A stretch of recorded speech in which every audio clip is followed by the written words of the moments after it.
There is an area where you are supporting in advice, and that is to do with debt. So tell us a tiny bit about that as well. Yes, so we are the biggest funders of free qualified debt advice. We're also in the devolved nations, so in Northern Ireland, Scotland and Wales, but that funding is given to the governments. In England, we as an organisation, we as Money and Pension Service, we're giving that funding directly.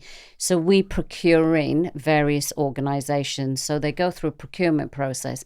So the organisations we fund are National Debt Line, we fund Citizens Advice, we fund Debt Free Advice, Pay Plan, and they are also allowed to procure local organisations across England who have the skills and knowledge and are qualified debt advisors. So that is advice around debt, and it's also free. Correct. So there's an urban myth out there, isn't there, that if you get yourself into financial difficulty, you have to pay for someone to guide you out of debt troubles. It's not true, is it? No, it's not true. And the other thing I just want to alert people to as well is that sadly, due to the volume of scams, and financial crime is the biggest crime out there at the moment, some people are establishing themselves as qualified debt advisors and either giving ill advice or no advice and taking money off people. Yeah. In England, you shouldn't need to do that. We are the biggest funders of free qualified debt advice. Okay, I'm going to go off at tangent here. This isn't on my cue cards. It's just popped into my head and I think it's really relevant. Is there also a danger that some people are setting themselves up on social media and TikTok as debt gurus, but actually don't know what they're doing? Yes, there is, unfortunately. And again, there was something in the news a couple of weeks back. The FCA, the Financial Conduct Authority, is actually looking into that, and they've already started basically looking at these so-called influencers and are taking some of them to court because of the ill advice that has been put out there on social media channels. And it's very intoxicating. A lot of us spend time on Reels and on TikTok, and you get dragged into something. Before you know it, you're being fed some information that might pique your interest, and then you go off and start taking some action. When in reality, they should be reaching out to your organisation because it's free. Anything to do with money and pensions, they can get guidance from you on. But if it actually strays into, I'm in debt difficulty, free advice. Yes. Correct. Yes. Correct. Yeah. Brilliant. And just on that as well, to make you aware, on our platform on MoneyHelper, if you pop into the search bar, Debt Advice Locator Tool, okay, it comes up, it asks you whether, you live in England, Scotland, Northern Ireland or Wales. And when you choose that option, then you pop in your postcode. It will, dependent upon whether you want a face-to-face appointment, an online appointment, or a telephone appointment.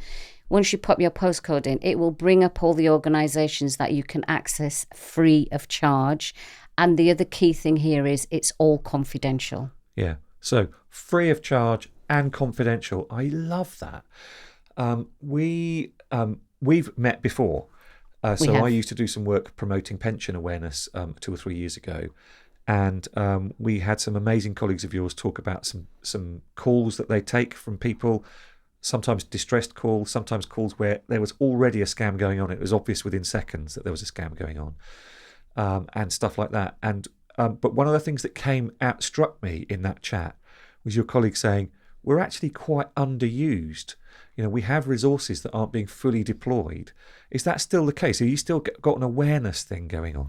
We have indeed, and again, I think it's also to do with people, the influence of social media, and the fact that people sometimes are too embarrassed.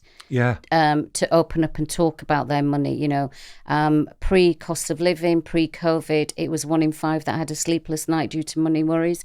Research now shows it's 1 in 3. 1 in 3? Yeah. So I think there is this barrier that people have within themselves around accessing information. And the other odd thing as well is when we say it's all free, they can't believe it's free and they think, so there's something not right here. There's something quite dodgy about this.